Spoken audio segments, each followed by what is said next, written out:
January 17th, 1966. Phuoc Thu Province, South Vietnam. The air tastes of copper and wet earth. They carry no insignia. Their boots make no sound. The American. Advisors watching from the perimeter fence don't salute. They don't even approach. You're wrong. Artillery shells fell like industrial rain. B-52s turned jungle into moonscape. 58,000 American troops pushed through villages with tanks and helicopter gunships, and the absolute certainty that more was better. Every kill zone swept clean by dawn revealed fresh spider holes by dusk. Every village pacified on Tuesday burned by Friday. And American commanders filed reports that grew longer and more desperate with each passing month. Then Australia sent the Special Air Service Regiment. And something impossible happened. Stay until the end, because what these men discovered in that jungle would force the Pentagon to rewrite every doctrine they'd written since World War II. The question isn't how 5 men killed 300. Knew about military power. The Australian commandos didn't arrive in Vietnam with swagger. They arrived with silence.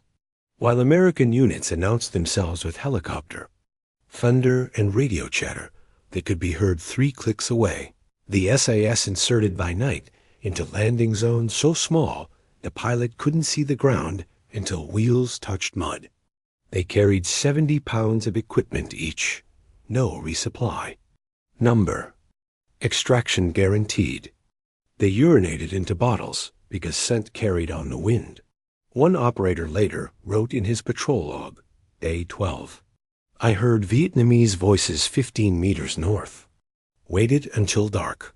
They never knew we existed. Had been forged in the factories of Detroit and the beaches of Normandy. It was arithmetic. You counted the enemy. You pushed forward with such overwhelming force that resistance became mathematically impossible. General William Westmoreland called it attrition warfare. We'll grind them down, he told President Johnson. We can. The United States military killed 40,000 Viet Cong in 1966 alone, and 40,000 more appeared to take their place. The numbers. 30 men made noise. By the time the Americans reached the coordinates where intelligence said the enemy would be, they found empty camps and cold cooking fires, and sometimes a single bullet hole in a tree at head height. A message. The Australians understood something the Americans had forgotten. The jungle wasn't an obstacle. The man who saw it first survived. The man who fired last killed everyone else. SAS patrols spent 3 days watching enemy base camps before calling in strikes. They counted every soldier. They mapped every trail. They noted which direction the latrines faced and what time the cooks started breakfast. Fires. When they finally radioed coordinates to American artillery units, the shells landed on targets that couldn't run because the targets didn't know death was already taking notes. The first confirmed SAS kill came on March 3, 1966. Patrol Calcine. 2-2 had been in the jungle for 8 days. They'd covered 14 kilometers. For context, an American rifle company covered 14 kilometers in an afternoon with tanks clearing the path. 2-2 moved so slowly that leaves they'd disturbed on day 1 had fallen naturally by the time they passed the same tree on day 3. Their scout, Corporal Davies, spotted boot prints in mud near a stream crossing. Fresh prints, size 9. Vietnamese soldiers wore size 7. These were North Vietnamese Army regulars. NVA meant training. NVA meant discipline. Then VA meant the men who'd beaten the French at Dien Bien Phu. Davies signaled halt with a closed fist. The patrol froze. Not crouched. I froze. A photographer who later embedded with the SAS wrote, I watched them stop mid-step and remain motionless. For 40 minutes, not shifting weight, not scratching, not blinking. I couldn't do it for 40 seconds. They waited because the prince pointed north and the wind came from the south. If the enemy was ahead, scent would carry human smell forward. If the patrol moved, the enemy would smell fear and soap and the canvas of their webbing that never fully dried in the humidity that turned everything into a greenhouse. 20 minutes later, 6 NVA soldiers walked out of the tree line 60 meters ahead. They carried a K-47s and laughed. One was eating something from a cloth bag. They weren't scanning the jungle. They were walking home after a mission feeling victorious and alive and certain that this part of Phuoc 2 belonged to them. Davies let them pass. The patrol commander, Lieutenant Harrison, didn't give the order to fire. The 6th soldier disappeared into bamboo. The patrol waited another hour. Then they followed. The SAS didn't hunt men the way Americans hunted men. American doctrine said fix the enemy and destroy the enemy and move to the next grid square. The SAS studied there. Prey, like biologists studied migration patterns. They wanted to know where the enemy slept, where they cached weapons, where they felt safe, because a man who feels safe eventually brings his friends and his commanders and his supply chain. The 6 NVA soldiers led Patrol 22 to a base, camp that intelligence hadn't known existed. 40 soldiers. Underground bunkers with reinforced bamboo roofs that could survive artillery. A radio operator with Chinese equipment. A political officer teaching Marx to teenagers who'd been conscripted from villages nobody in Washington could pronounce. Harrison called in an airstrike, but not immediately. First, he waited for dawn. He waited for the camp to wake up. He waited for soldiers to emerge from bunkers sleepy and unarmed and clustered around cooking fires, boiling rice in American, helmets they'd taken from the dead at Ia Drang. He waited until the maximum number of enemy combatants stood in the open, with nowhere to hide. Then he whispered coordinates into his radio with the volume turned so low the operator on the other end asked him to repeat himself twice. 8 minutes later, American F-4 Phantoms screamed over the canopy at 600 knots and dropped napalm that turned morning into noon. 40 enemy combatants were killed. 0 Australian casualties. The Americans who'd questioned what 5 men could accomplish stopped asking. Within 6 months, American commanders started requesting SAS attachments. Not suggesting, requesting. The language in the cables was diplomatic, but the subtext was desperation. Australian patrols achieved contact rates 400% higher than comparable U.S. units, one report noted. Another, enemy body count per man. Deployed favors SAS methodology by a factor of 12. The Pentagon doesn't speak in poetry, but these were love letters written in logistics. What the reports didn't say, what couldn't be said without admitting that 4 years of American strategy had been artillery firing at shadows, was that the SAS had solved the problem everyone claimed was unsolvable. They'd made the invisible visible. They'd turned the jungle from an enemy into an informant. The method was Victorian in its patience and savage in its execution. SS patrols moved at night, when American doctrine said movement was suicide. They navigated by stars and by counting steps and by memorizing maps so thoroughly they could draw them blindfolded. One operator carried a compass that had belonged to his grandfather in World War I. He never used it. Compasses reflect moonlight, he explained years later. Moonlight gets you killed. Instead, he navigated by wind direction and by the angle of spider webs and by which side of trees grew moss in a country where moss grew everywhere, but thicker where rain hit hardest. This wasn't soldiering. This was woodcraft from a century that believed patience was a virtue and haste was for people who didn't mind dying. The Americans watched and didn't understand. How could they? They'd been trained to move fast and hit hard and call in reinforcements if anything went wrong. The SAS had no reinforcements. 5 men inserted into territory where every villager might be Viet Cong, and every Viet Cong knew the land like they knew their children's faces. If something went wrong, the nearest friendly unit was 15 clicks away to a jungle so thick that helicopters couldn't land without engineers clearing trees first. So nothing went wrong. Nothing went wrong because the SAS made decisions slowly. They debated in whispers whether to cross a stream or move around it. They spent hours deciding whether a bird call was genuine or a human signal. American officers visiting SAS base camps found the Australians insufferable. They'd argue for 20 minutes about which direction to patrol, one colonel complained. Then they'd go out and kill 15 VC without firing a shot. That last part confused everyone.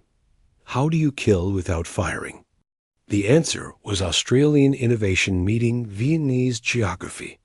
The SAS carried American weapons because Australian ordnance was limited, but they used them in ways that made American advisors file reports questioning whether the Australians had read the manual. They carried M16 rifles, but removed the bolt carriers to reduce weight and prevent accidental discharge. They carried grenades, but filed down the safety pins so they could pull them silently. One patrol commander carried a crossbow, not as a joke, as a tool. Silent kill at 30 meters, he noted in his log. Retrieve the bolt. Use it again. VC thinks their own man shot them from behind. Creates chaos. Chaos is a tactical advantage. But the real killing happened with radios. The SAS had discovered something the Americans had missed, despite having 10 times as many intelligence analysts. The Viet Cong couldn't hide from technology. They could hide from patrols and dodge artillery and disappear before airstrikes. But they couldn't hide from the patterns they created by existing. Every base camp needed water. Every unit needed food. Every command structure needed communication. The SAS watched until the patterns emerged like constellations. Then they called in American firepower with coordinates so precise the shells landed in cookpots. The symbolism wasn't lost on the Vietnamese. American artillery had been random violence. A village might get shelled because someone heard gunfire. A forest might get napalmed because it looked suspicious from 10,000 feet. The people who survived learned to ignore it the way city dwellers ignore traffic noise. But SAS-directed strikes were personal. They hit the right tent in the right camp at the right moment when the commander was reading dispatches. They hit supply caches that had been hidden for months. They hit trails exactly where they intersected, creating choke points that turned retreats into massacres. The Viet Cong started leaving notes in abandoned camps. One, recovered by Patrol 33 in August 1966, read in Vietnamese, "The ghosts are watching. Move every 3 days. Trust no one. The jungle has eyes that never blink."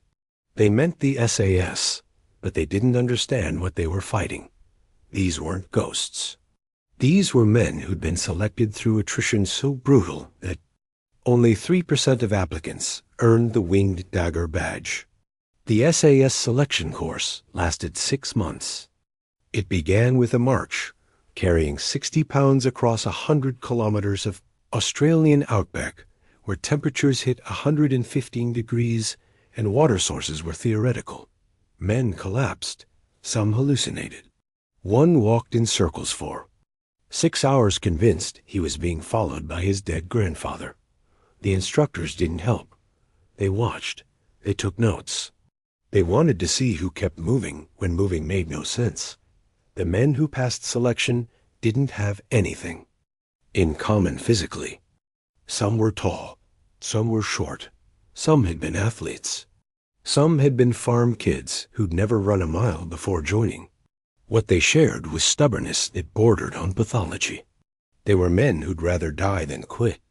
And the Australian military, which had watched its soldiers get slaughtered at Gallipoli, because British commanders treated Australians as expendable, had decided that stubbornness was worth more than obedience.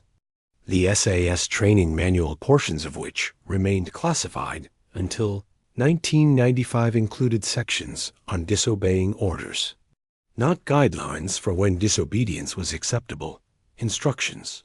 If the order is stupid and you have a better plan, execute your plan. Apologize later.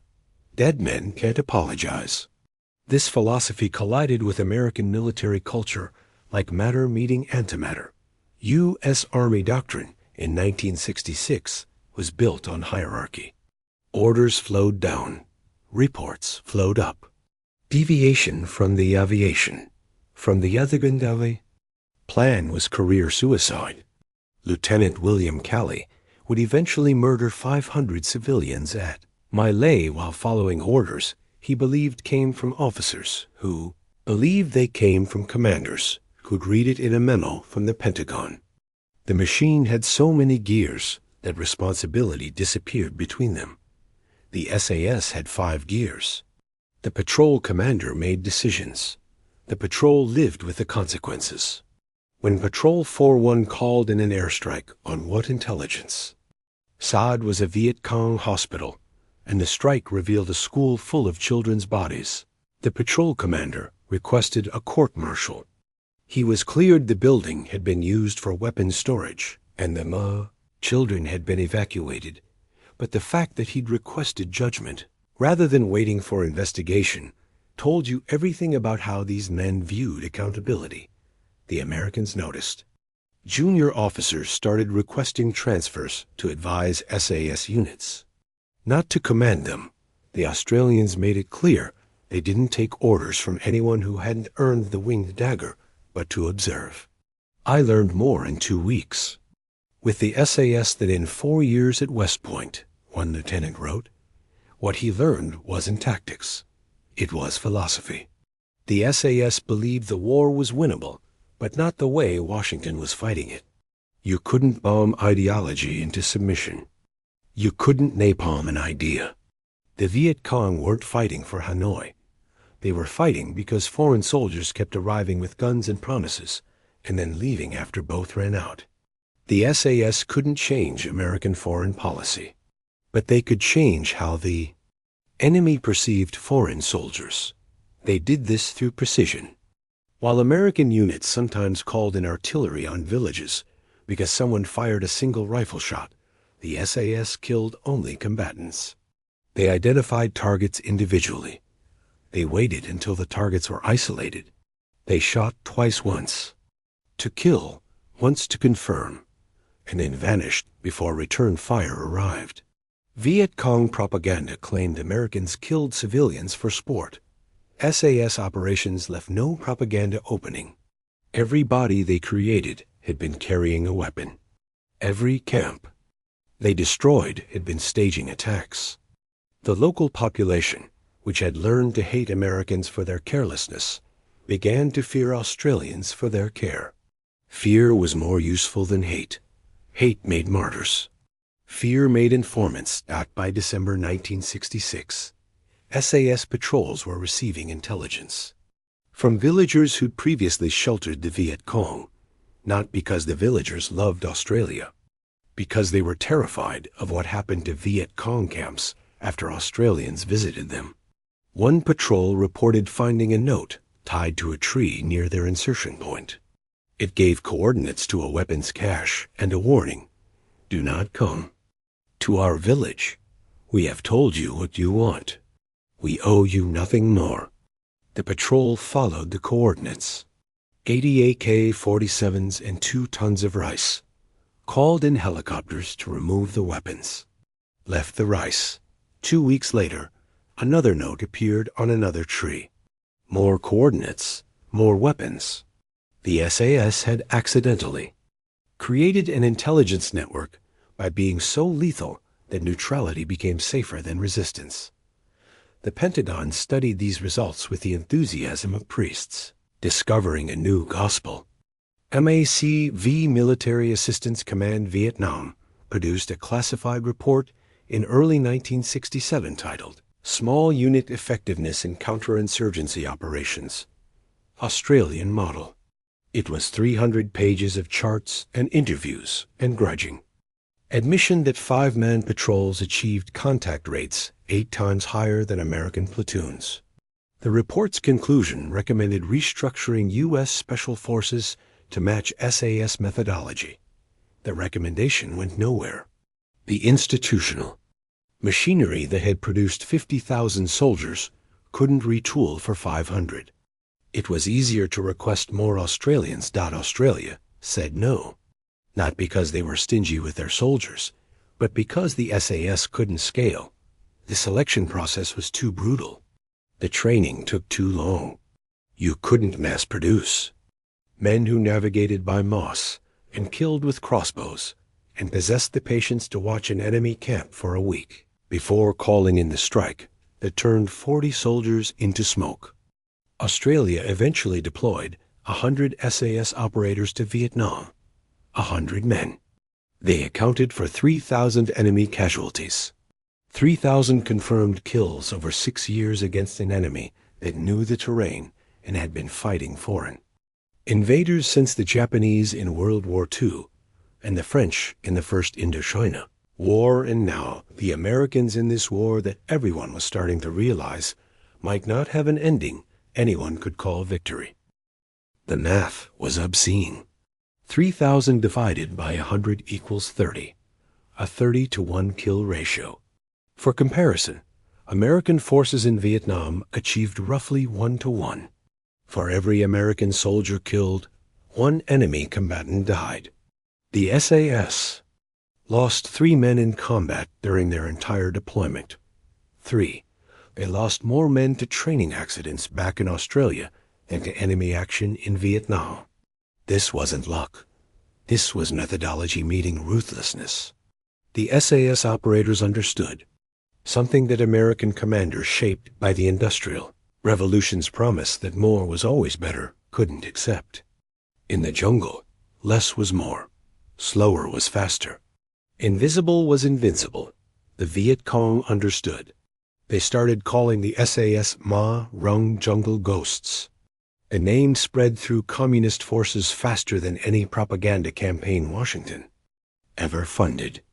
North Vietnamese army officers warned their soldiers about the ghosts in internal documents captured during later operations. One, found in 1968, read, "Australian units do not behave like Americans. They do not announce their presence. They do not patrol roads. They appear without warning in areas we consider secure. Engage only if you have overwhelming numerical advantage. Otherwise, retreat and report position to command.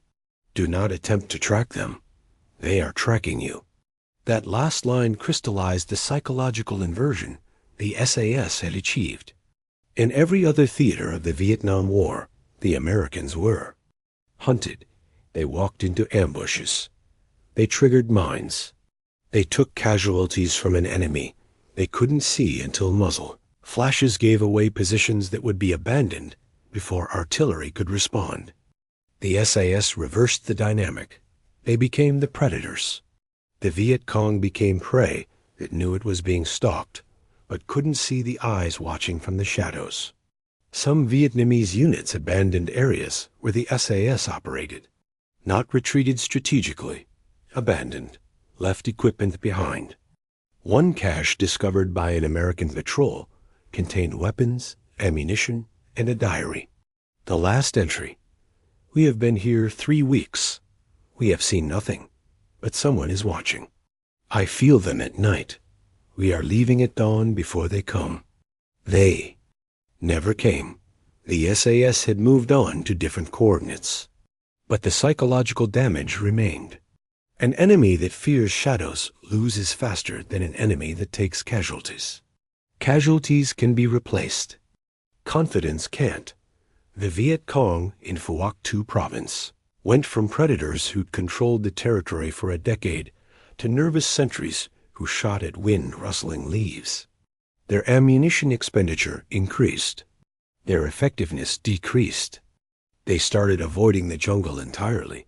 moving into villages for protection, which made them easier targets for conventional forces. The SAS hadn't just killed 3,000 soldiers. They'd broken the mechanism that made insurgency work. They'd made the jungle terrifying to the people who'd been born in it. American. Special forces tried to replicate the model. The results were mixed at best and catastrophic at worst. Navy SEALs adopted some SAS techniques and achieved modest success in the Mekong Delta. Army Special Forces attempted long-range reconnaissance, patrols, and lost men to ambushes because they couldn't move silently enough. The problem wasn't courage or training. It was cultural. American soldiers in 1967 had grown up in a country where abundance was assumed, where if you needed something, you bought it or built it or borrowed it, where problems were solved by doing more. The SAS operators had grown up in a country where the outback killed people who wasted water, where you learned to wait because rushing got you lost, where the land itself taught you that nature didn't negotiate. This fundamental difference manifested in 1,000 small ways that added up to survival. American patrols carried sea rations in cans that had to be opened with P3 8-can openers that made noise.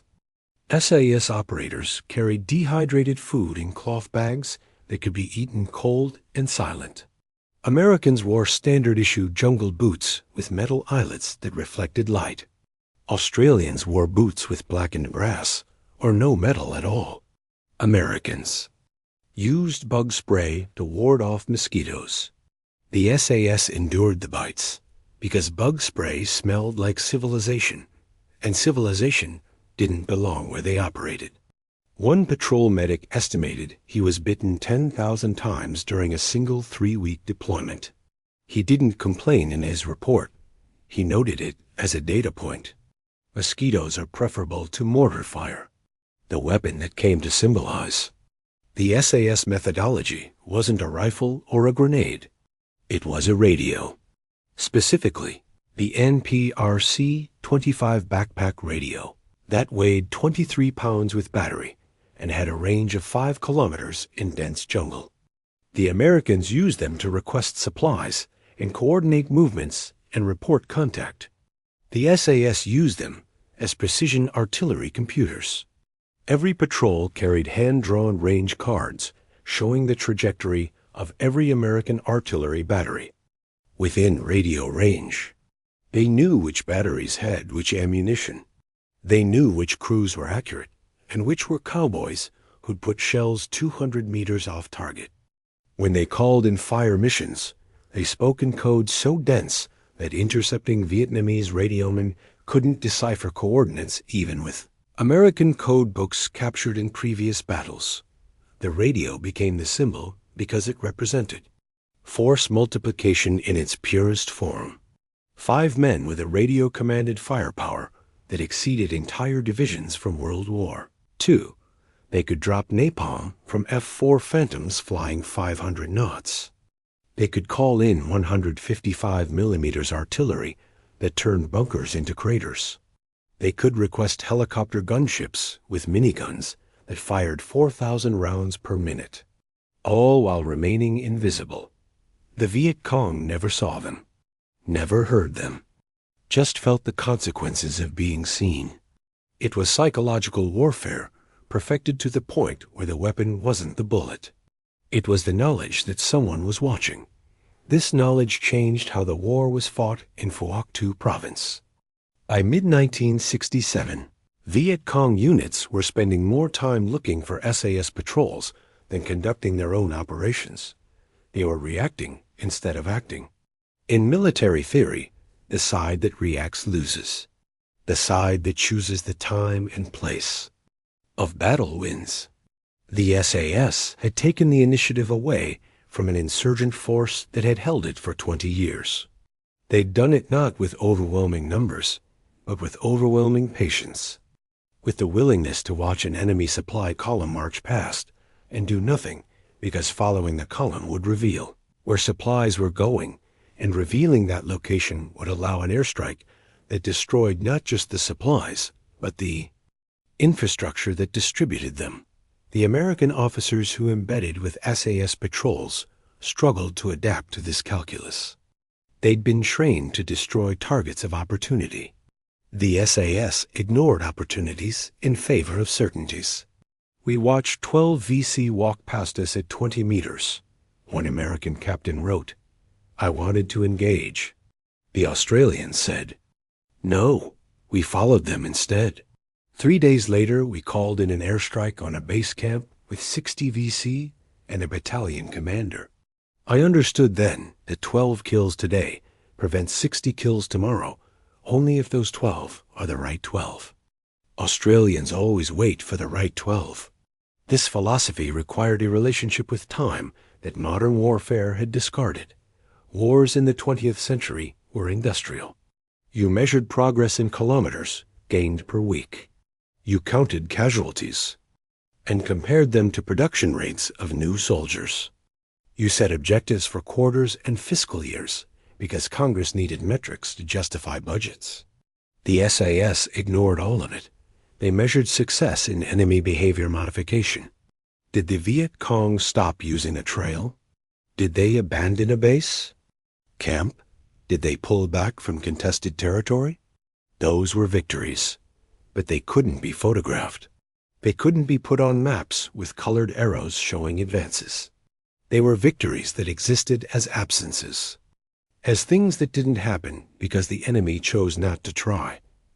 Absence is a difficult product to sell to politicians who need to justify body bags to voters. The SAS lost 3 men in 6 years, but every death made headlines in Australian newspapers. What are our boys doing in Vietnam? One editorial demanded after Trooper Peter Badco was killed during an ambush in 1967. The question was fair. Australia had no strategic interest in Vietnam, no oil fields to protect, no colonial claims to maintain. They were fighting because America had asked, and because the ANZUS Treaty meant that when America called, Australia answered. But the question revealed a misunderstanding of what the SAS was accomplishing. They weren't occupying territory. They were proving a concept. Those small, highly trained units with the patience to wait and the precision to strike could defeat insurgencies that conventional armies couldn't dislodge with 1 million men. And $1 billion. The Pentagon studied the concept and filed it away. Vietnam was too far gone by 1967 for new methodologies to change outcomes. The Tet Offensive in 1968 would prove that no amount of tactical success could overcome strategic incoherence. The Americans were fighting to preserve a government in Saigon, at most south. Vietnamese didn't support against an enemy in Hanoi that was willing to sacrifice generations to outlast whatever Washington's attention span turned out to be. The SAS could kill 30 Viet Cong for every Australian casualty. But they couldn't kill the idea that foreign soldiers didn't belong in Vietnam, no matter how precisely they operated. What they could do, what they did do, was plant a seed that would flower decades later in different soil. The lessons learned in Phuoc Thu province became doctrine, not immediately, not obviously, but slowly, the way moss grows on trees that don't notice until the bark is covered. American Special Forces started training for long-range reconnaissance, started emphasizing stealth over firepower, started selecting patience instead of aggression. By the time the United States invaded Afghanistan in 2001, the men calling in airstrikes on Taliban positions from mountainsides were using methodology that the SAS had pioneered in Vietnamese jungles 35 years earlier. Small teams, local, knowledge, precision targeting. The technology had changed, but the philosophy was identical. Be invisible, be patient, be precise.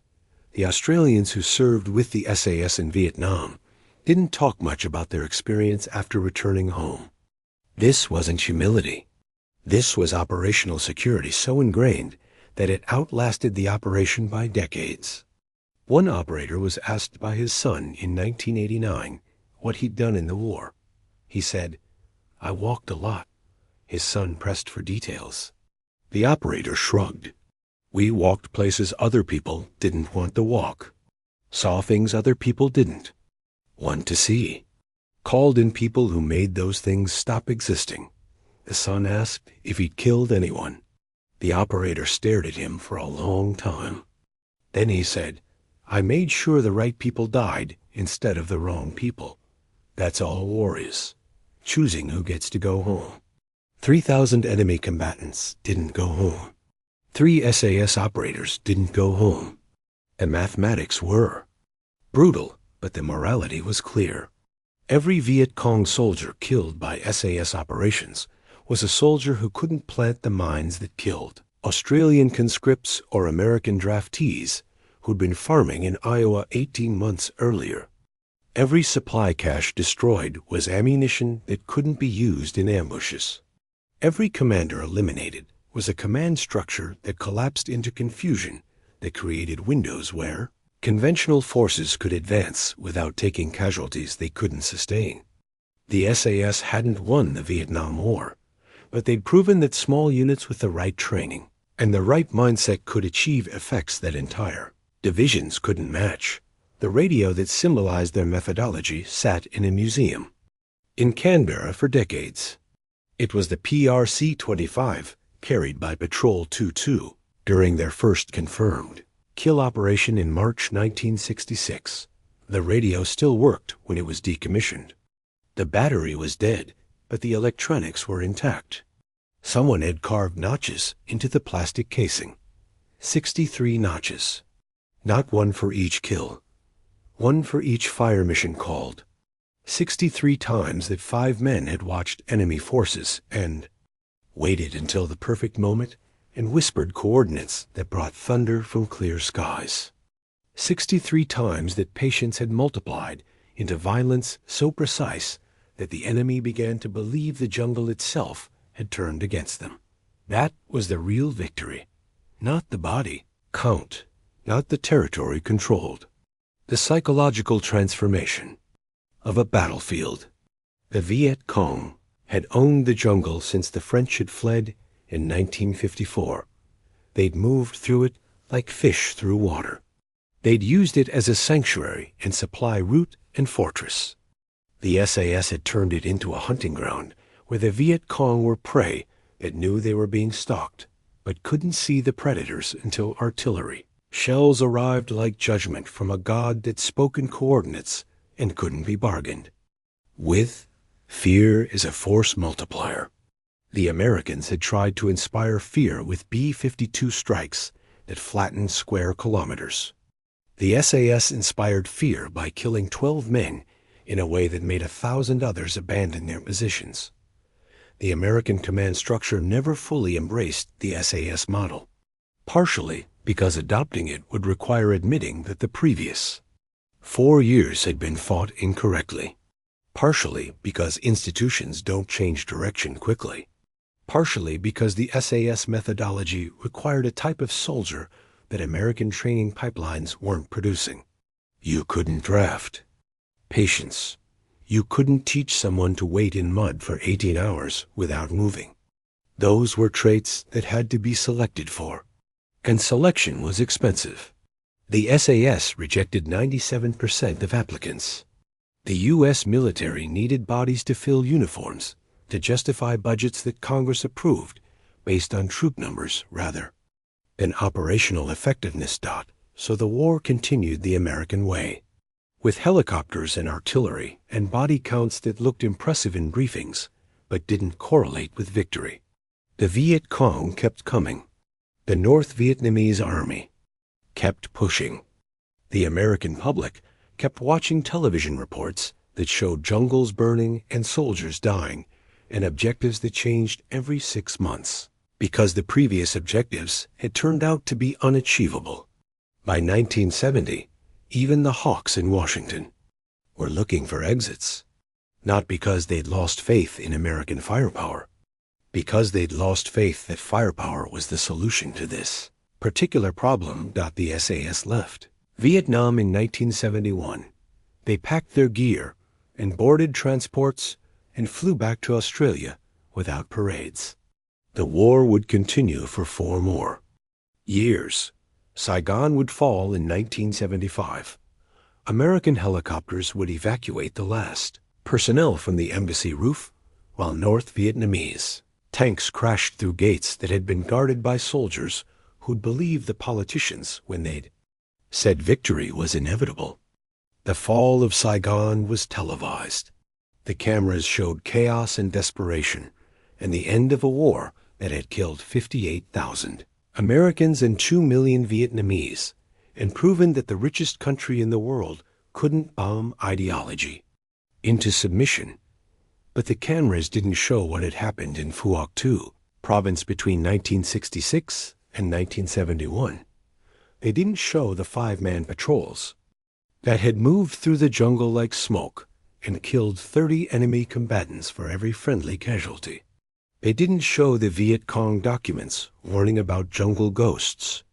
They didn't show the villages that had stopped sheltering insurgents, because insurgents attracted Australian attention, and Australian attention attracted artillery. The SAS operations weren't cinematic.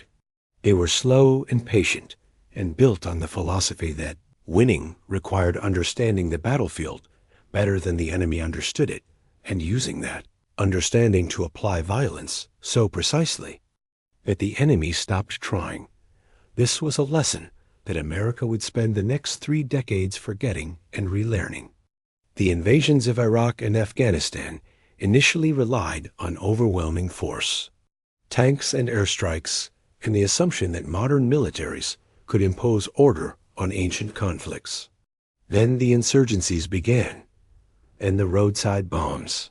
Then the realization that the enemy wasn't wearing uniforms and couldn't be defeated by controlling territory, because they didn't need territory.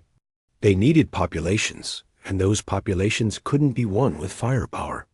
So the Americans pulled out the old reports from Vietnam, the ones that said small units with local knowledge and precision targeting could achieve effects that divisions couldn't, the ones written by officers who'd embedded with the SAS in 1967. The methodology worked again.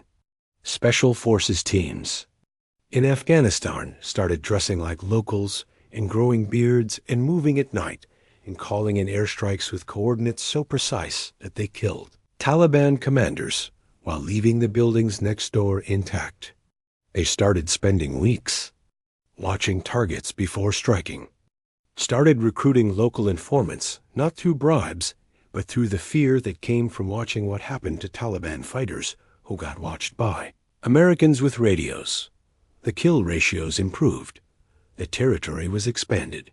It still wasn't enough to win wars that probably couldn't be won, because the fundamental problem foreign soldiers imposing order on populations that hadn't requested it remained unsolvable.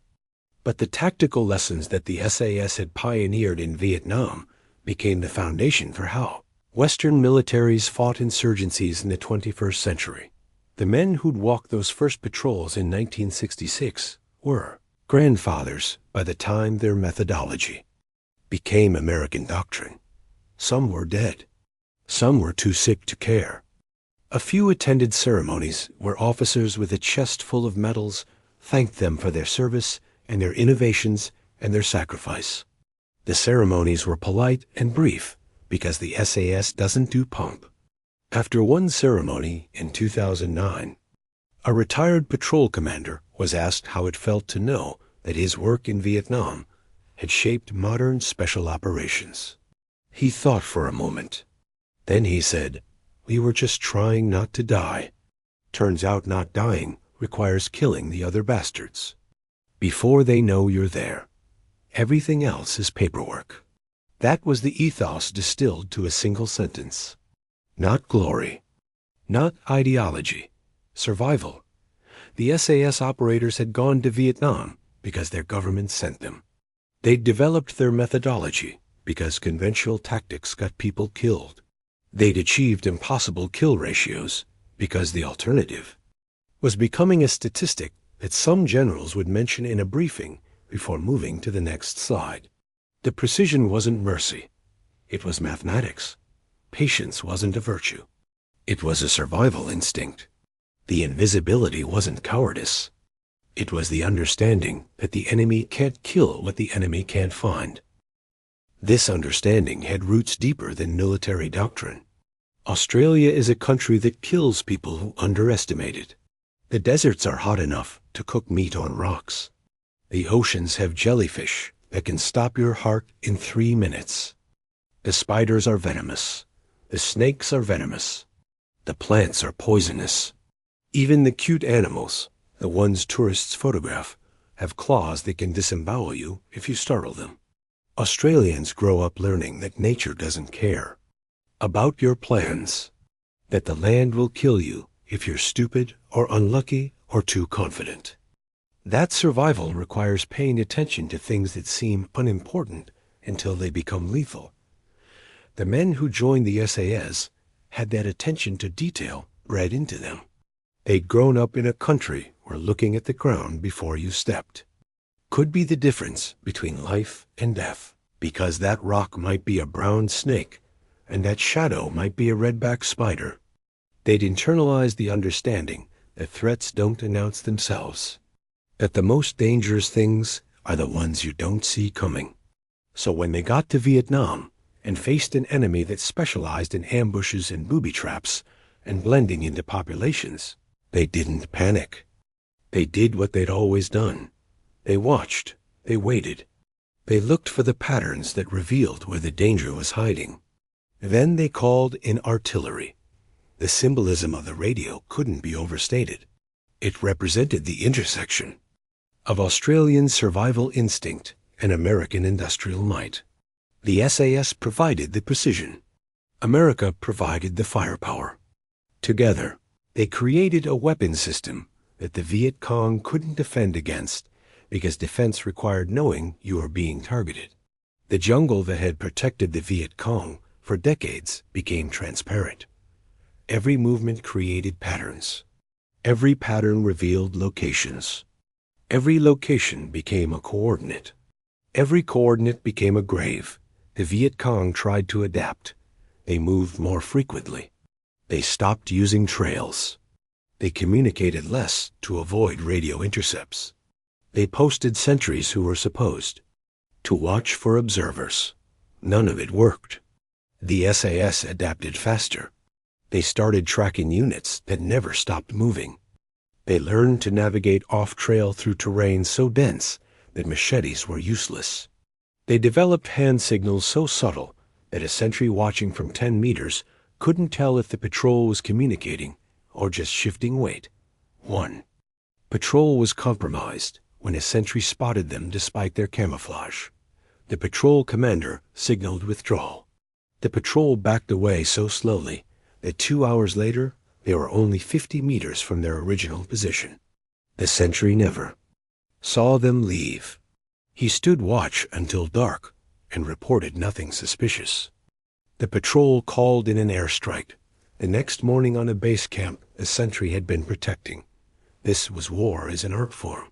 Not the romantic art that painters depicted with glorious charges and flags waving.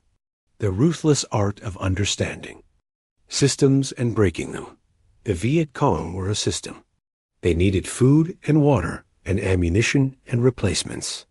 They needed communication networks and supply lines and safe areas to rest. The SAS studied the system until they understood every component.